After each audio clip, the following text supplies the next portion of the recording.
Hey hello everyone, this is Utsav Hazra and আবারও একটা transformation journey চালু করতে চলেছি আগামীকাল অর্থাৎ 9 তারিখ, মার্চের 9 তারিখ থেকে আবার একটা জার্নি চালু করতে চলেছি 90 ডেজের। সেটা এক্সট্রিম বাল্ক সিরিজ হবে এবং তোমরা অনেকেই দেখেছো আমি কিছুদিন আগে 75 ডেজের একটি জার্নি করেছিলাম, যেখানে আমি আমার বডিটা পুরো রিকভারি করেছিলাম। যেহেতু আমার 2024 সালে একটু লিভারে প্রবলেম হয়েছিল, আমার শরীর অনেক ডাউন হয়েছিল সেই সময়, মানে সবটাই চলে গেছিলো। ধরতে গেলে আমার 65 কেজি ওয়েট ছিল, সেখানে আমার 50 কেজিতে গিয়ে দাঁড়িয়েছিল। যাই হোক, বডি আবার রিকভার হয়ে গেছে। সো এবার একটু হাই লেভেলের বাল্কিং করব। 90 ডেজ হবে টানা।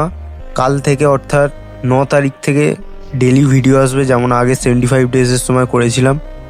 সাপোর্ট করো সবাই এবং পাশে থেকো। দেখা হচ্ছে কাল থেকে নতুন ভিডিও নিয়ে।